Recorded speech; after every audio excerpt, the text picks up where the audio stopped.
বন্ধুরা আশা করি সবাই ভালো আছেন। তো বন্ধুরা আমরা জানি সম্ভবত 8 তারিখে দেবদার ছবি টেক্কা রিলিজ করছে। তো সেই বিষয়ে তার একটা ইন্টারভিউ নেওয়া এবং সেখানে তিনি টেক্কা ছবি সম্বন্ধে কী কী বলেছেন এবং তার পাশাপাশি তাকে যে যা প্রশ্ন করা হয় সেই প্রশ্নের উত্তরে তিনি কী কী বলেছেন সেই বিষয়গুলো নিয়ে এখন আলোচনা করব।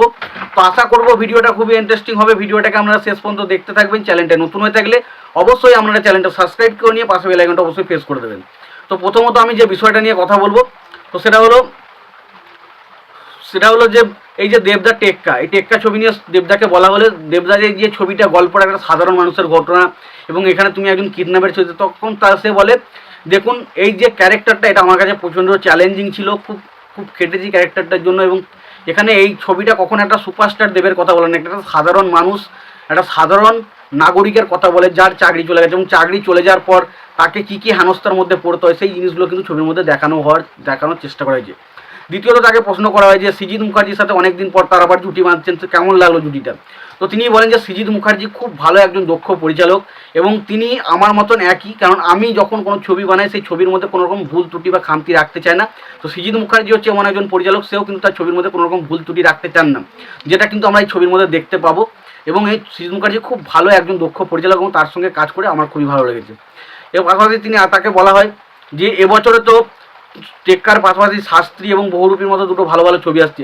তো দেখুন তিনি বলেন যে এবছরে যে 3টে ছবি আসছে সেই 3টে ছবি খুবই স্পেশাল, তার কারণ এবছরে 3টে ছবির যদি আপনারা অডিয়েন্স বেস দেখেন পুরোপুরি 3টে সিনেমার অডিয়েন্স আলাদা এবং 3টে ছবির কন্টেন্ট কিন্তু দারুণ কিছু হতে চলেছে বলে মনে হয়। তবে আশা করব এই 3টে ছবি কিন্তু বক্স অফিসে সফল হবে, এটা কিন্তু দেবদা নিজেও মনে করেন। এরপর তাকে প্রশ্ন করা হয় যে ঘাটালের যে বন্যার বিষয়টা নিয়ে তাকে তো বিভিন্ন রকমভাবে টোল করা হচ্ছে, তো তার বিষয়ে তিনি কী বলতে চান। তো তিনি বলেন যে দেখুন একটা সুপারস্টার তার যেমন বিশাল বড় ফ্যান ফলোয়িং থাকবে, তেমন তার কিছু হেটার্সও থাকবে।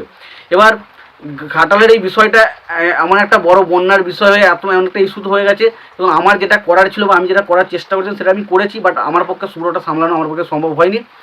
তবে যারা আমাকে নিয়ে এটা নিয়ে হেট করছে তারা সারা জীবনে হেট করবে, কারণ যখন আপনি সুপারস্টার হবেন আপনাকে নিয়ে যেমন অনেকে মানুষ প্রশংসা করবে, আবার অনেক জায়গায় এমনও থাকবে যেখানে কিন্তু আমরা টোলের শিকার হতে হবে। তাই এই জিনিসগুলোকে ইগনোর করাটাই বেস্ট অপশন হবে। এবং পাশাপাশি তাকে আরও অনেক বিষয়ে তাকে প্রশ্ন করা হয়, যেমন ধরুন যে এই যে ছবিগুলোর বিষয়ে, তাছাড়া যে তার বর্তমানে রুক্মিণীর সাথে তার যে ছবিটা যে টেক্কা ছবিতে রুক্মিণী কেমন পারফরমেন্স দিয়েছে, তিনি বলেন যে রুক্মিণী এই ছবিতে বেস্ট পারফরমেন্স দিয়েছে এবং এখানে রুক্মিণী, স্বস্তিকা মুখার্জি বা দেব প্রত্যেকেই কিন্তু একে অপরকে ছাপিয়ে যাওয়ার চেষ্টা করেছে। তো এই প্রত্যেকের পারফরমেন্স কিন্তু ছবির মধ্যে দেখতে পাওয়া যাবে। তো ডেফিনেটলি এইগুলো কিন্তু বিরাট কিছু।